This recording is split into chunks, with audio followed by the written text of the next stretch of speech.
Hello and welcome to my Devon diary. Just over a year ago, my husband and I threw out everything we knew and took a massive gamble in moving our lives completely across the country. We left careers, jobs we loved, friends, family, our entire lives behind, bought a house that we hadn't even seen and started building what we hope to be our dream family life here in the beautiful West Country in England. A year on, we found our feet, got settled in, and we're looking forward to building our dream family life together. And I want to take you along for the journey, showing all the things I make, bake, create, and exploring all that Devon has to offer. Hi, welcome. It is so lovely to have you here. If you're a returning viewer, welcome back. If you're a new viewer, welcome. I'm always pleased to meet new people. My name's Gemma, if you've not met me before. And this video series is basically a video journal for me of the second full year of our time here in Devon, as I'm building, as I said in my intro, my family home. And this week we've continued with the autumnal theme. It's been quite a quiet week. As I mentioned in my last episode in the edit, I've actually been quite poorly. I'm not going to dwell on that because, yeah, it's by the by. But I've been exhausted and not really much in the mood for making. We've also had a family weekend away. We went to Cornwall with my in-laws for the weekend. They'd booked a lovely lodge for the week down by some lakes near a place called Loo, and very sweetly asked us if we would like to join them for a few days. And of course we said yes. So I haven't vlogged that. There's a few snippets that I'm going to share, but I spent most of the time just enjoying and being present in the moment for our first family holiday. Robin did really well. He found the whole thing. Robin's my almost 3-year-old now, if you're new here. He did find being in a new environment quite unsettling, as I think most toddlers would, but he was an absolute trooper, and yeah, he had a great time. By the time it came for us to leave, he didn't want to leave, so I'd call that a win. So as a result, there's not been an awful lot of making time. You'd think that being off sick, I'd be making all the things, but I just sort of went bleh and sat there. Nevertheless, we are embracing autumn here. I've got a few things, homey things that I've been doing that I would like to share with you if you'd be so interested. Now, resting isn't something that comes easy to me, but I'm having to do it because of this pain in my tummy. This just looks marvellous, doesn't it? Oh, there goes the umbrella. It's a windy day in September and I'm sat in the garden, as you can probably hear by the wind. I find it very difficult not to do anything.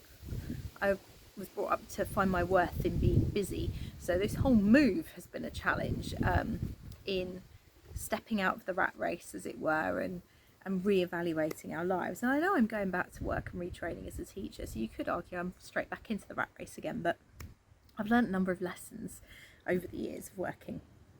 I'm determined to carry those forward. However, resting is not something that comes easy, but I've got a gonk here. Now, this little fellow is called Natty, and he is a gnome from the Imagined Landscapes Gnomes of Grimblewood book, which is coming out from Search Press. It's come out now, it's officially published, and Sarah and Search Press held a make-along for this little gnome, who looks less like a blueberry now, more like a gnome. Now he's got his beard and nose. So I did the beard and nose this morning. I've been putting them off because I thought they looked complicated, but actually they're quite simple. And now I think I've got an hour, as I said, until my husband comes home, and all that's left to do of this gnome, apart from sewing in his ends, is to finish his arms and sew them on. And these are little eye cords that I'm making. So I've set myself a challenge, and this might keep me occupied, to finish and keep me still, more importantly, to finish the arms and get them sewn on before my husband and son get back from the beach, which is where they've gone.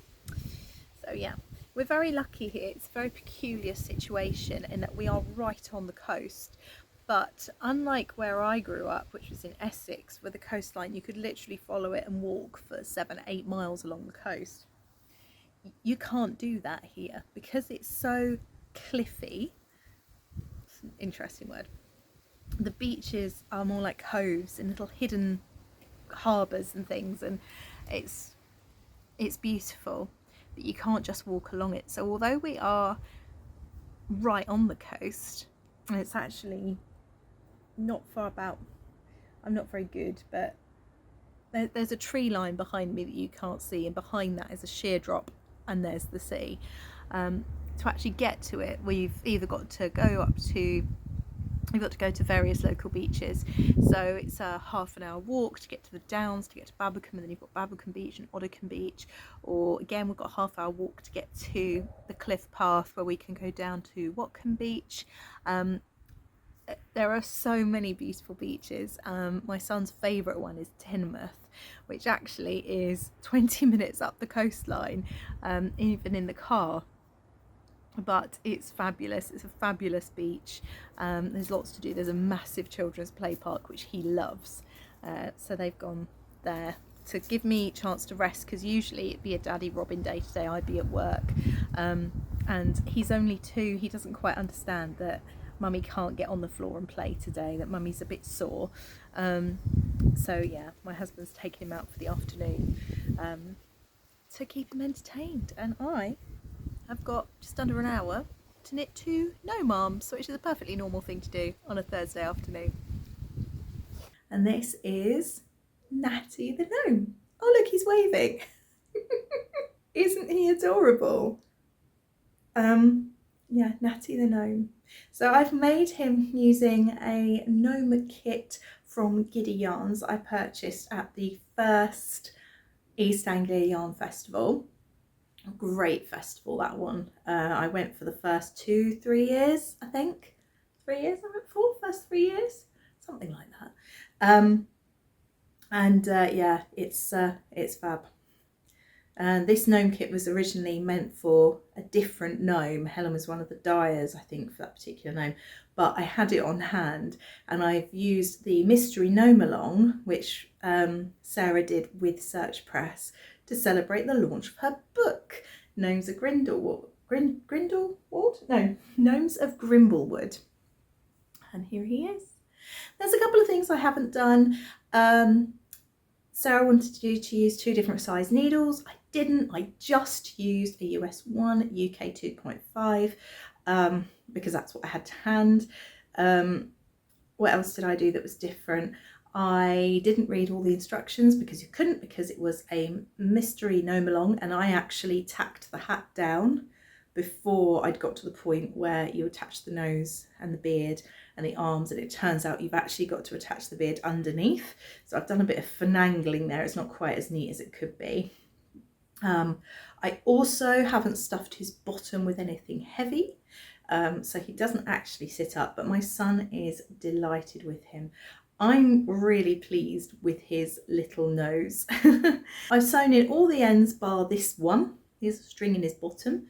I don't know why I missed that one. I just did, but there we are. There is my friend Natty the gnome. So let's have a look at the book, because as luck would have it, yesterday when I was at work, a parcel from the lovely Search Press arrived.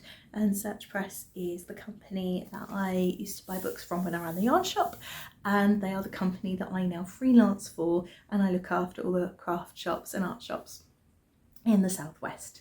And as such, I get every single new book that's published each time it comes out. So each month I get a box of that month's books. And I've suddenly realised that if I do this for a few years, I'm going to have a lot of books. But here we are. This is the one I have been waiting for, and it is Gnomes of Grimblewood. I'm so excited to have this book in my hands. I cannot tell you. Natty was my first gnome. I'm a long time gnome admirer, but I've never actually dipped my toe into the knitting. So the knit along was perfect. Now officially there are 8 gnomes in here, but you can mix and match elements from each of them, so there are lots of possibilities. It's been hugely exciting. The summer sales conference up in Kent at the beginning of, I want to say beginning of July, I walked in, got my first glimpse of this season's catalogue and went, oh, that's Imagined Landscapes. I was so excited. Oh my God, I can't believe we've got this. I can't believe we're launching Sarah's book. I can't, oh my gosh, it's so exciting. But there we are. If you've stumbled on my channel from the kind of homey, making a homemade home element of it, this might not mean too much to you, but any of my long-term yarny viewers, I think, will know Imagined Landscapes. Go and look her up. She's amazing if you don't. But there we are. The photography is absolutely glorious. The gnomes are just beautiful. And you can see here on the title page all the different gnomes there. And I love all their little stories that they come with. Shall I read you a story? Once upon a time, there was a knitter who loved gnomes. She was always cold and couldn't understand why she was knitting and knitting and knitting gnomes rather than cardigans. All she knew was that as she stitched on the beard and the gnome popped into itself, complete with personality and life history, she would instantly dream of doing it again, but with a red hat, or a skinny beard, or a cabled body. Her family wondered a little bit about all the gnomes accumulating on the shelf. Her teenage son would walk into the room and chuckle, "Mama's never not gnoming." It was an odd pastime, but it filled her with joy. She published a pattern, calling it Never Not Gnoming, to be in on the joke this time, and she expected exactly 12 people to make a gnome with her, and then she would go back to knitting variation after variation by herself, alone. Other than gnomes, of course. Except, reader, the story didn't end like that. As this book proves, we can't write the end at the bottom of this page just yet. So they are speedy, rewarding projects, to quote Sarah. They are immensely satisfying. They're great little taster, kind of amuse-bouche of knitting to try out different techniques and skills, like cables, colour work, I-cords, all those wonderful things. The ingredients are really simple. The equipment you need is relatively simple. The result is just so cute. I love the stories that come with them as well. For example, this is Nicole, the cabled gnome. Nicole likes elderberry and hyssop tea in the morning and ties feathers in her beard before a disco in the evening. In between, she maps root systems for the Woodland Council. I shan't share too much more of the book for you because I'm not entirely sure how much I can. Obviously the patterns themselves I'm not sharing, but yeah, it's just lovely. It's a whimsical, wonderful treat, and it really did bring me so much joy finishing off Natty the Gnome.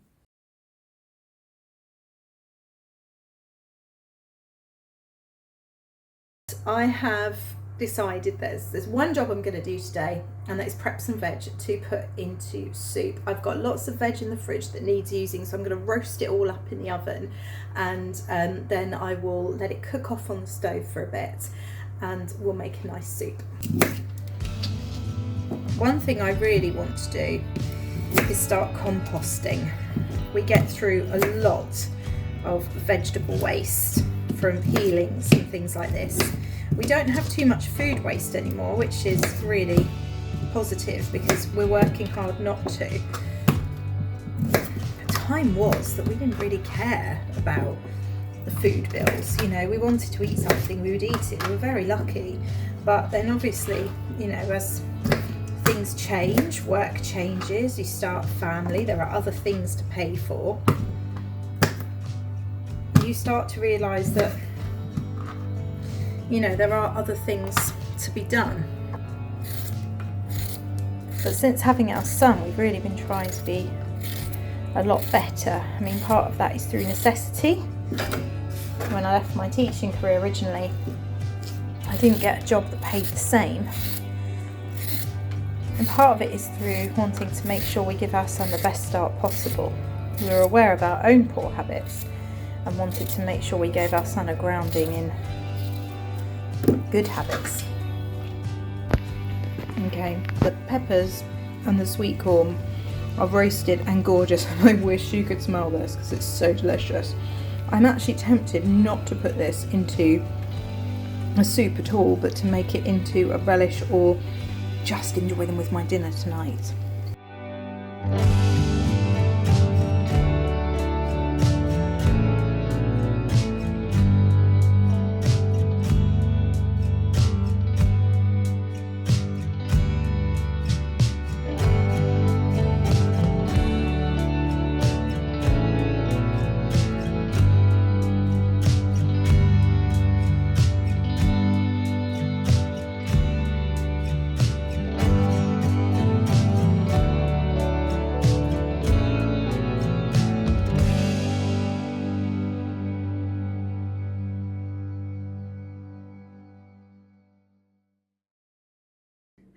I really am exhausted and in a fair bit of pain, so I'm going to sit down, but there is one more job that I want to do while the boys are out, and that's these curtains. So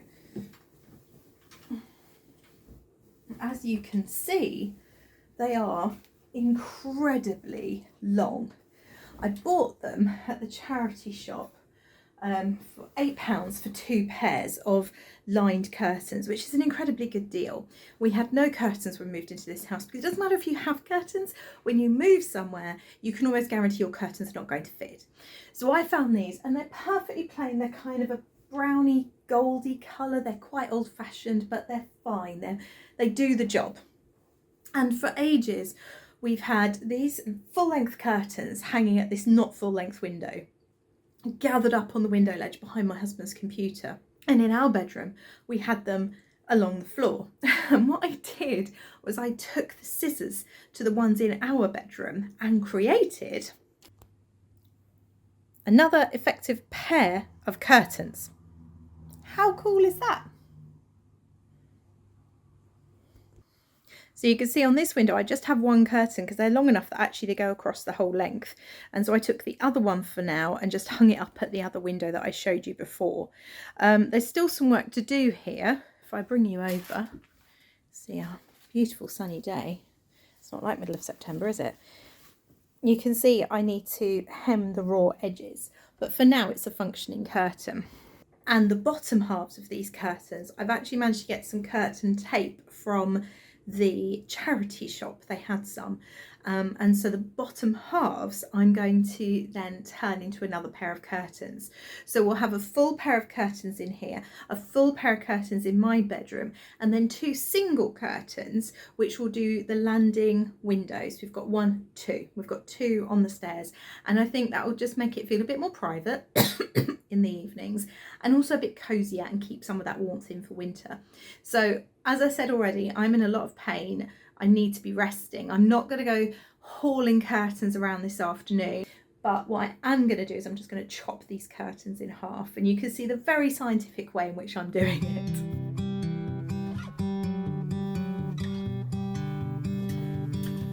Oh, hello.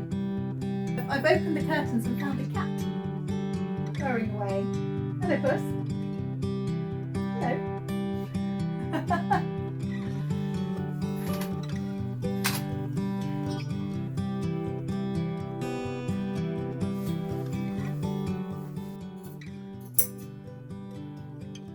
Now, the great thing about these being patterned curtains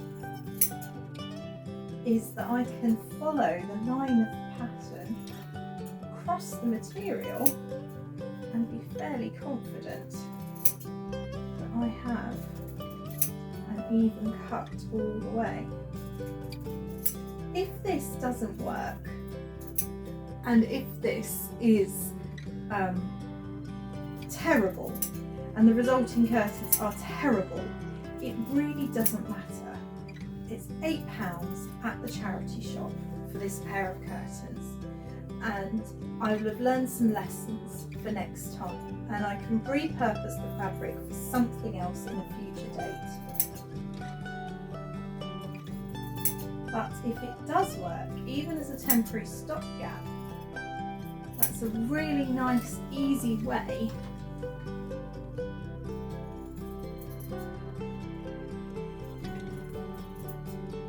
to sort out curtains for this room without spending a ton of money. The slight problem is the cat sat on this one. Can you give me your cushion, please? Can I have this, please? Can I have it? Thank you.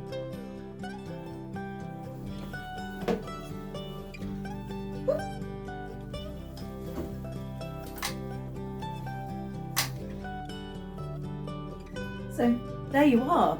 Even without hemming, it's not a bad pair of curtains. What do you think?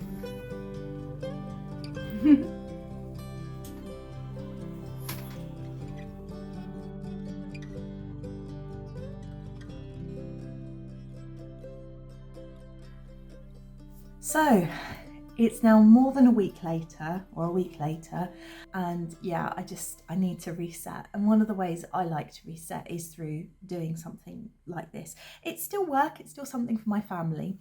So what I'm going to do is I'm going to take those curtains. I'm just organising the sewing machine as I'm talking to you. I'm going to take these curtains, the ones from my bedroom, not the ones I chopped last week, although I will need to get those down as well and do the same with that. And I'm just going to hem them. So that's the easiest job. The easiest job is to hem the curtains that already have the curtain tape on and see about getting those hung. It is definitely getting cooler. It's a lovely, gloriously sunny day as I'm talking to you, but it's definitely autumnal. It's jeans and a long top sort of weather. Sweater weather is almost here. So there we are. So I'm going to take these curtains. So these are the ones that I got from my bedroom. I've dismantled the thing and they look fine, but as you can see, they've got a raw edge. And so one of the jobs on my to-do list has been to hem them. I might just change the angle so you can see while I'm talking to you. I have to excuse the mess in the background, but this is a home, not a studio. Right, so what I'm going to do is I'm going to fold it and pin it. I don't even think I'm going to press it, to be honest with you. I know that probably seems utterly crackers, but I don't think it's necessary. So I'm just going to fold it and pin it. Now what I haven't done is measured it up against the window, and I know I don't have much clearance, so I can't hem it too high. I can't have too deep a hem. So anyway, time to get pinning. So somehow I've misplaced my pins. So what I'm going to be using instead are these little quilt clips. Chop, chop. Which actually I prefer because I find them easier to remove than the pins themselves. Now I'm quite lucky in that these curtains have a very clear, even pattern within the weave of the fabric. And so I'm going to use this as my guide. And I'm not too worried, to be honest with you, if it's even or not. I know that probably sounds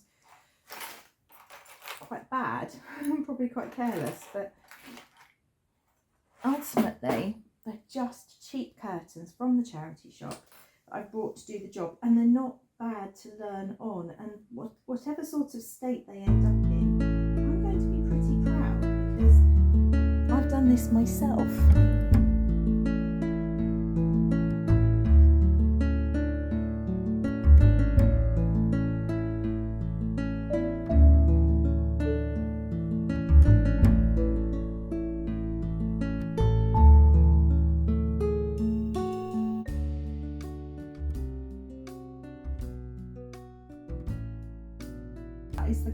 Oh no, I have! I've just this moment managed to pop the needle through some of the fabric because I wasn't pulling it out properly.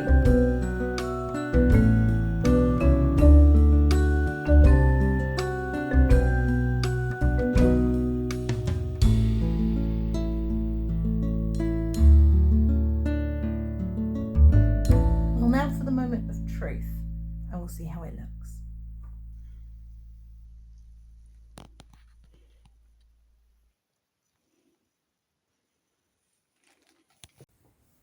So I don't know how far I'd got with any of these last time I spoke to you, but we'll just have a quick recap of the blankets.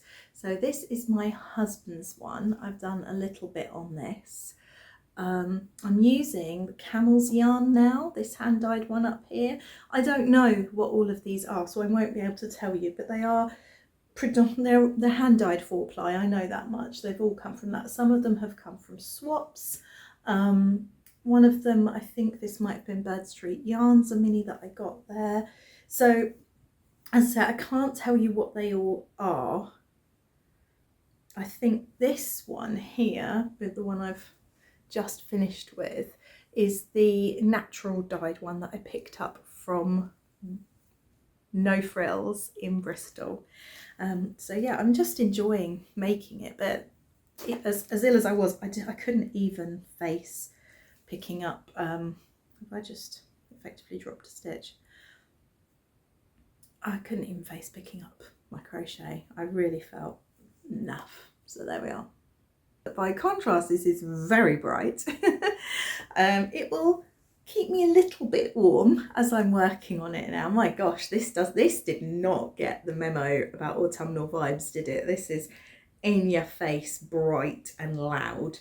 I'm not sure if this is going to be mine or for guests, but there we are. I'm currently using, so I've used this bright yellow that I don't know where it came from, and this one I've just joined on is Ching Fibre.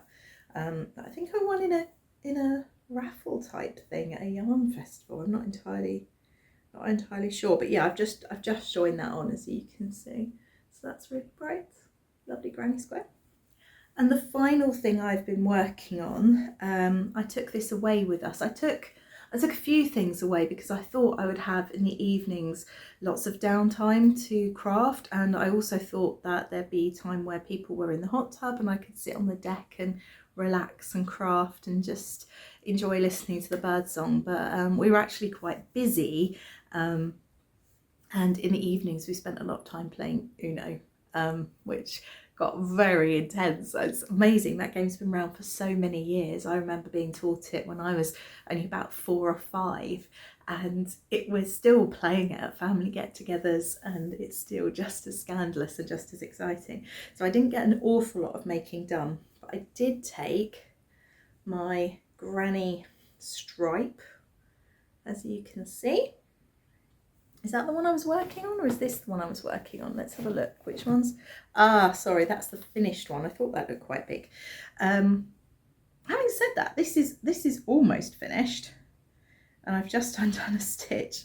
That's going to be the theme of the day. How many stitches can Gemma undo on her video? How much work does she have to redo? But there we are.